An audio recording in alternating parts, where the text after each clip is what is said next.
Hey, if you've ever felt like your church growth efforts are hitting a wall, I want you to know that in this lesson, we're going to talk about the transformative power of a dedicated prayer team. And watch, when you have a prayer team, your ministry is going to flourish.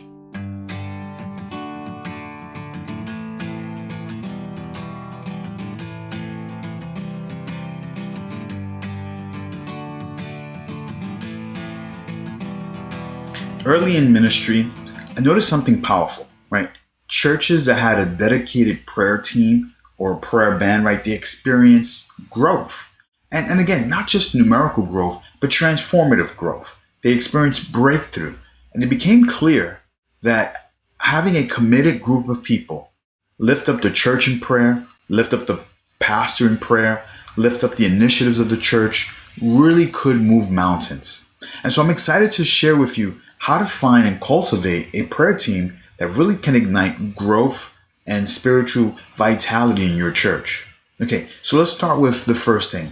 Why is prayer important? Well, I remember hearing this a couple of years ago. Someone gave me this illustration of how prayer was very similar to a boiler in a home, right? So when the home is cold and it begins to feel damp and even to the point of being uninhabitable, you turn on the boiler. And what begins to happen is the heat starts to rise in the home. And now all of a sudden it becomes comfortable for people and people can enjoy the atmosphere.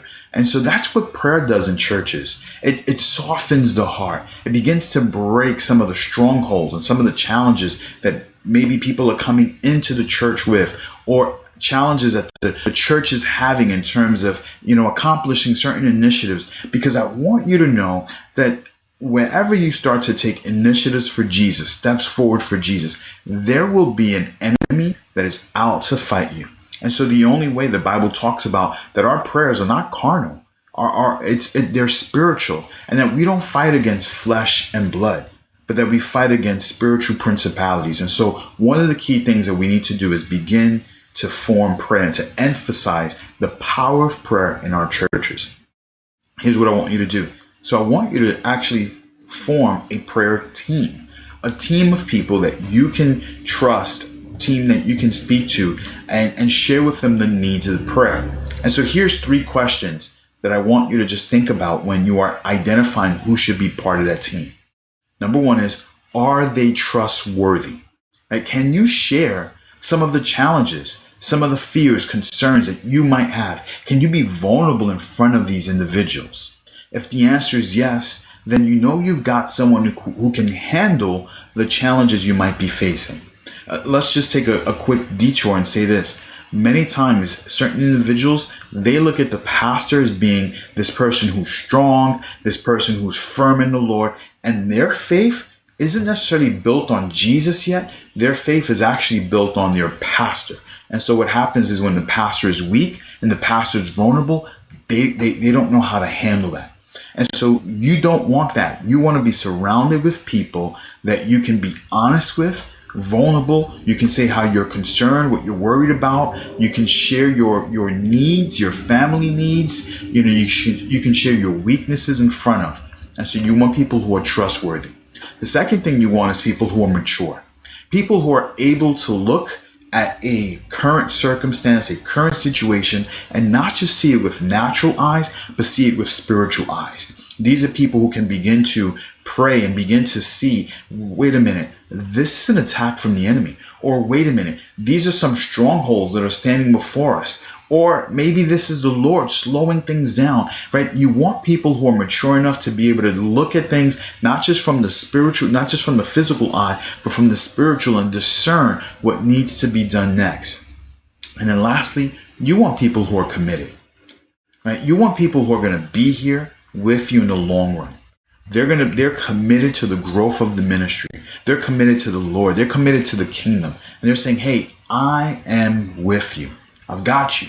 I've got your back, right? No matter what happens, I am praying for you. I'm interceding. I am crying out on behalf of the ministry, on behalf of our pastors, on behalf of our leadership. We're believing God for more. You want people who are committed with you, who are walking with you. So here's what I want you to do. I want you to take those 3 questions. Are they trustworthy? Are they mature? Are they committed? And I want you to create a list of somewhere between 5 to 10 names. These are individuals that you're going to invite to be part of the prayer team. Why 10 names? Well, some people might say no. They might be in a season where it might be too much to commit to, and that's absolutely fine.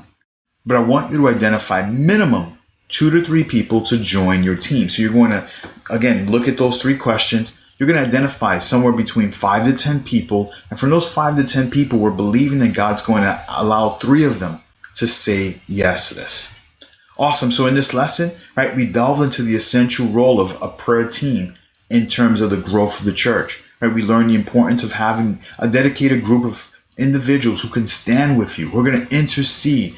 Right? And then we talked 3 specific questions that we're going to ask to identify who are these people that should be praying with us, should be interceding, should be part of this team. And on top of that, we're going to begin to invite individuals to join the team. All right, so now we're ready for our next step. Okay, so now we're going to go to step number 1. The next step where we're going to talk about organizing your church for growth. Can't wait. See you in that next step. Bye.